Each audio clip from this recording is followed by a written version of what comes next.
For those that don't remember the hype surrounding Mad Mind Studios' game Agony, it was the classic horror game of the month back in May 2018. What do I mean by that? Well, it's kind of like how there always seems to be a new Netflix horror film or show that everyone starts ranting and raving about, saying it'll be the most terrifying film of the year for around a month until it's completely forgotten about forever. Projects like your Bird Boxes, your Fear Streets, whatever Adam Sandler comedy Netflix thinks will fix their financial situation.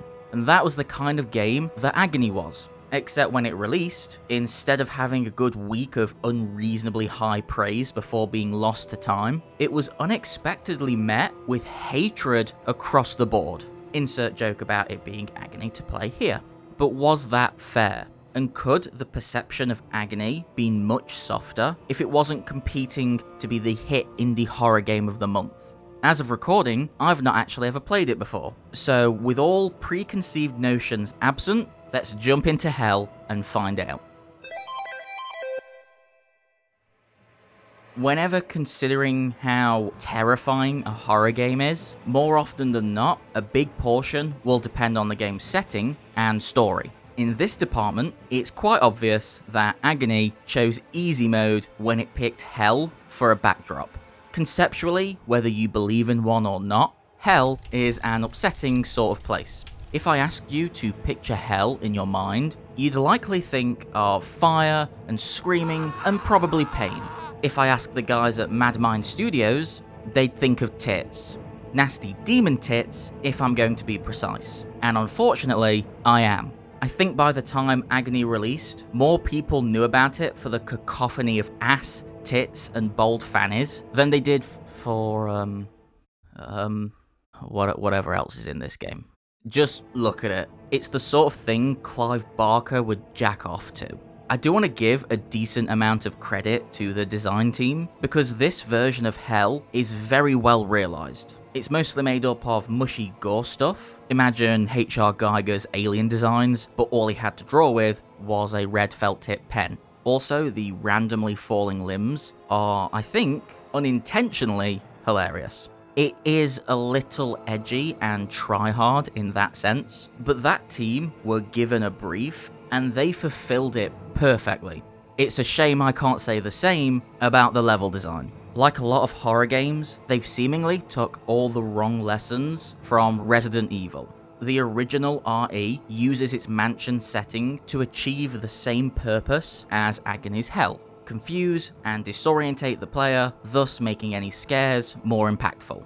That's not all there is to it though, because Resident Evil also understood the importance of landmarking. The mansion may be a clusterfuck of random rooms, but each room and hallways connecting said rooms are memorable, which means that the initial confusion can be worn away over time as the player learns the map layout. There is absolutely nothing worth remembering in Agony's world of higgledy-piggledy placed, squishy flesh walls. It looks good for a trailer, not so much for a full game. I mean, actually, to be fair, if hell is an unknowable maze, confusing enough to drive its occupants mad, they nailed it, because it constantly made me fucking mad. It also made me feel very sick. Not because of the gore or the concepts, no, it's because the movement and traversal is fucking abysmal. Toss in an unhealthy amount of performance issues and unflattering particle effects, including purple glitter for some reason, and we've got ourselves yet another conceptually interesting but altogether unpleasant to play horror game.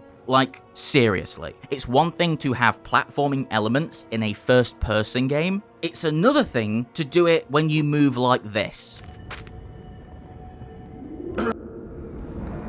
It also doesn't help that the loading screens are fucking long. The real Agony is waiting to play Agony. You'll most likely be staring at these loading screens quite a lot, by the way, because Agony is hard. Not in the normal sense. This isn't a Dark Souls of horror games type scenario. It's hard for 3 reasons. Firstly, because I spend most of my time wandering around, bored shitless, looking for God knows what. Very similar to most survival horror games employing the collect puzzle pieces trope. Boring and pointless, I can handle. But when you throw in needlessly hard, I start to get a little annoyed. Which leads into our second reason: sometimes the game just decides you're dead. I'm not entirely sure why sometimes I can leave my body and possess another, and why sometimes I can't. I'm not entirely sure the game knows either. And the third reason it's so hard is because of the boobs. That's a fucking stupid joke. I should cut that out, but I'm not going to. Despite the horrific monsters and treacherous level design, the game only got me to jump once. And that was only because I wasn't looking where they expected me to. So I thought an enemy had managed to sneak up on me and I was about to get sent back to a long past checkpoint. But no, it was just a mirror screaming at me.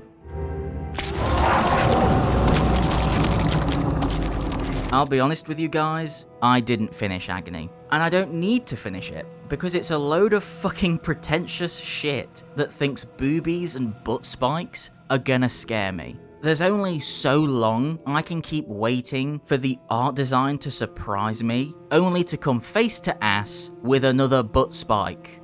Trust me, the only thing scary about this game is that it got a fucking sequel. If I had to sum up all Agony's problems in 2 words, fanny fruit. Ugh, I've had it with this game. I'm going for a scuttle.